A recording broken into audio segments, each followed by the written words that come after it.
Hey, how's it going, everybody? Welcome back to another video, and I want to talk about something.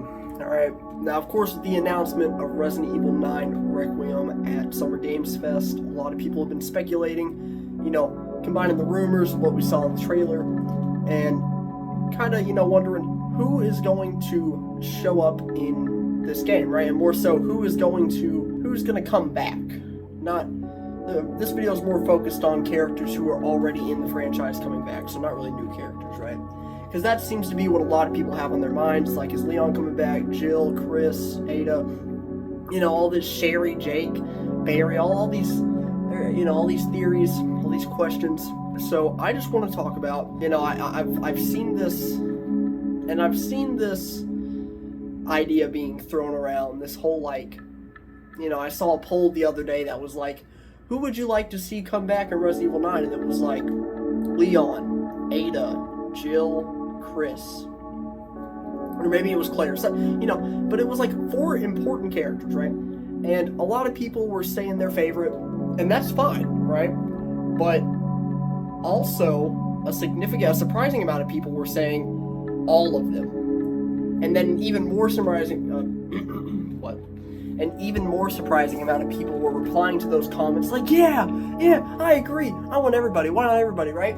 And while, it would be cool to see all these people come back, how do you make the game scary? You know what I mean? Here's the options. If 4 plus characters come back, 4 OG characters.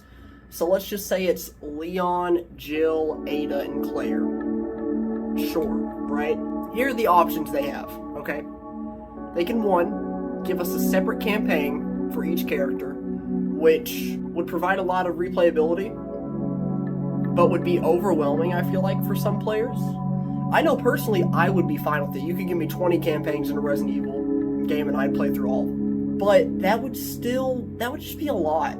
And I don't see them doing that. It would be great if they do that, but it's really unrealistic. And also, that was a problem that Resident Evil 6 had, is trying to tie all these stories together, right?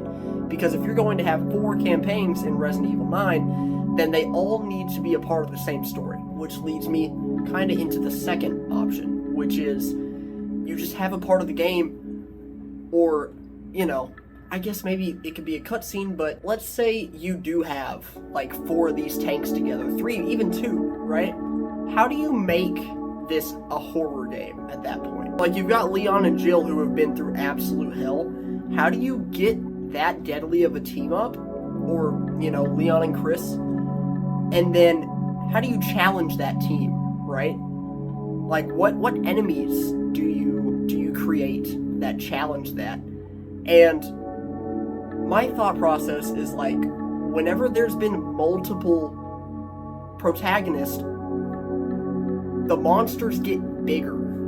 They do. It happens. Resident Evil 5, almost all of the actual, not mini bosses, all of the bosses, the Ouroboros, Excella, the Bat. I don't know, there's probably more that I'm missing in Resident Evil 6. Towards the end of the game, whenever you've got 3 protagonists, Ada, Helena, and Leon, you got this T-Rex motherfucker, Simmons, right? And you're trying to deal with him. And you might be asking why that matters, but how many of those big enemies are actually scary? You know what I mean?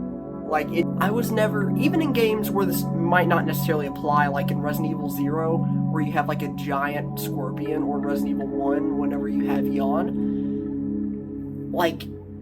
it's still just big enemies aren't scary. Were you ever scared by Black Tiger or Yawn or the giant scorpion? I don't even know if the giant scorpion has a name.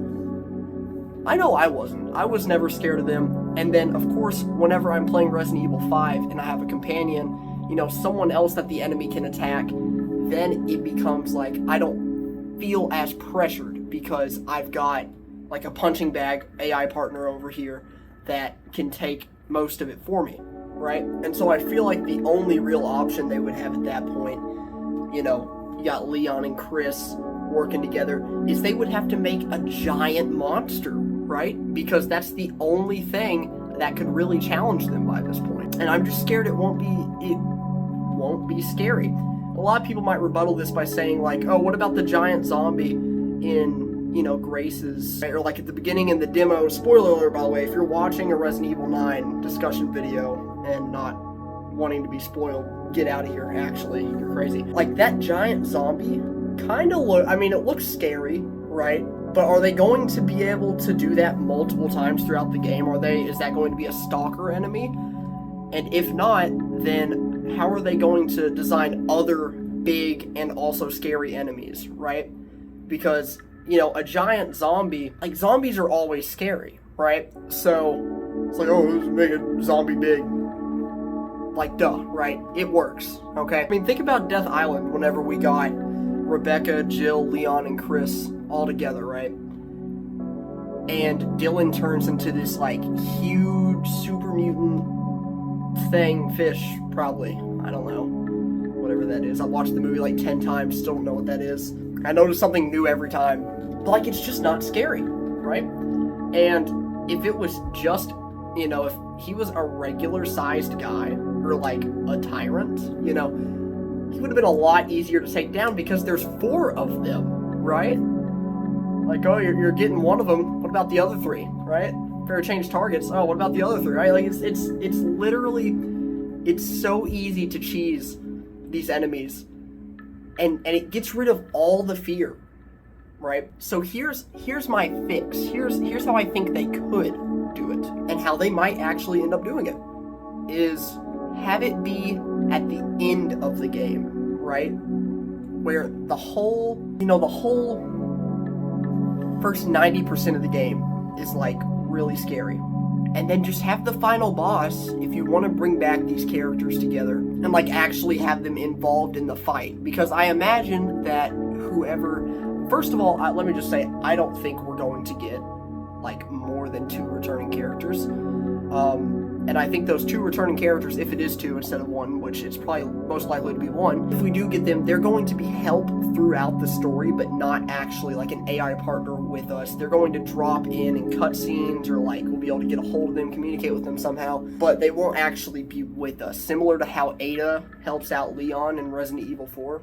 Because once again, I feel like having a partner really takes away that fear factor. And I've seen a lot of people, kind of paranoid about the cinematic action that they mentioned at Summer Games Fest. So it's clear to me that at least a good chunk of the community, they really want it to be horror focused.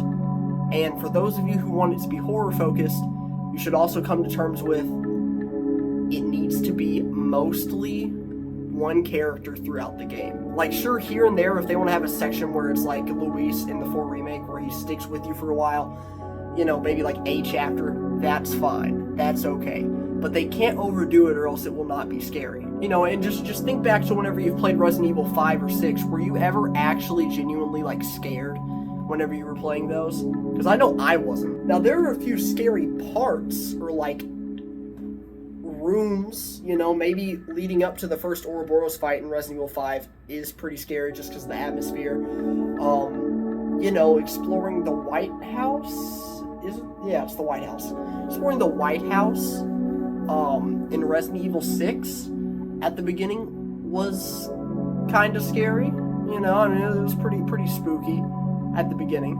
But both games quickly just become very action-oriented, and I can't help but feel like it would have been a lot scarier if, just imagine Resident Evil 5 and how different the story would be if it was just Chris, right? And how more intense the fights would be, because it's all on you. There's no one else for the enemy to focus on. So basically what I'm saying is they shouldn't, I'm not saying they won't or they can't, they shouldn't have multiple protagonists involved at once, because it will then create a less tense atmosphere for the player.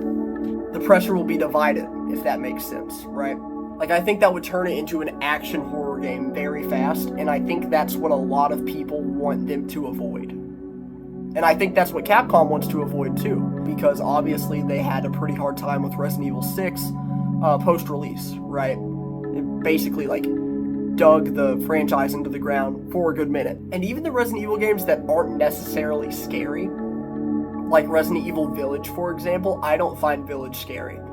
But it's really nerve-wracking, right? Especially like that scene where Lady D cuts off your arm while you're doing the switch, and so you have to run around and like avoid her while trying to open that gate. That's so stressful. So stressful. Like waiting for that elevator, or waiting for that, not elevator, yeah, waiting for the door to open. Like just standing there, trying to run to the door, you're watching the key animation, turn the shit, you're like, get me the fuck out of here, dude. Another Resident Evil 8 instance, right? Like, you got the baby. I don't have to say anymore. That's one of the scariest Resident Evil scenes of all time. And the mannequins in Shadows of Rose, that was horrifying. Resident Evil 7, basically every time you encounter Mia at the beginning, horrifying.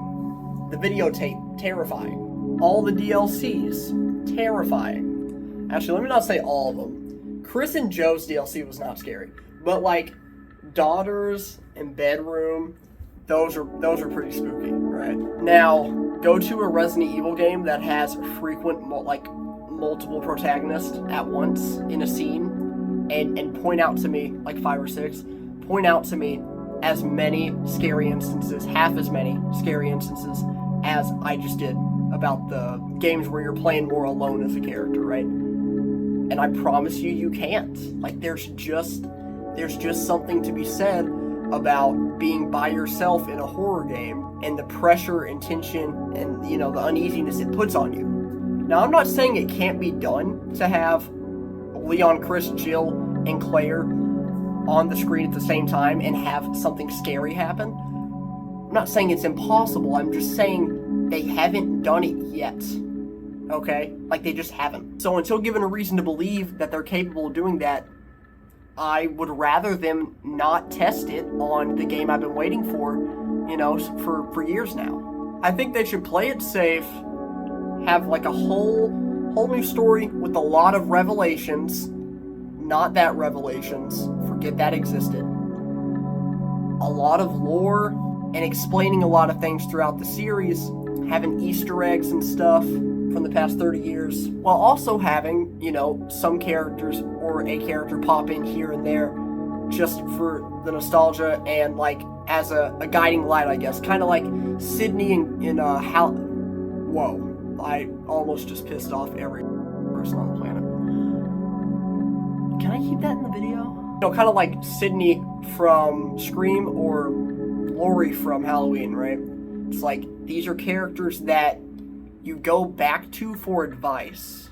You look for them, more so Sydney. I guess nobody really goes out looking for Laurie Strode, but you get my point, right? It's like, I can see Leon being a character that is, like, referred to for advice or help relating to whatever the plot is. And then he gets himself involved because it, you know, it all ties back to the worst experience of his life, right? Seeing as they seem to be hinting at the idea of Raccoon City being a big part of this game. But I just want to finish this video off by saying, this isn't me saying I don't want to see Leon, Chris, Jill, Ada, Claire, Sherry, maybe not Sherry, you know, but I would love to see all of them return. You know, I'm very curious to see what they look like now, you know, how they're doing, but I'm just saying, you know, for the sake of so far what is being advertised as a horror game and the finale of this ongoing story that's been going for 30 years now, I would just rather they play it safe and give us a really good horror game to finish it off. But now that I've pissed everybody off, I'm probably going to end the video and cry myself to sleep. Let me know what you guys think. That's what I think. You just listen to what I think. You should go make a video about what you think and talk to yourself in your room for 20 minutes and 59 seconds. And I will see you all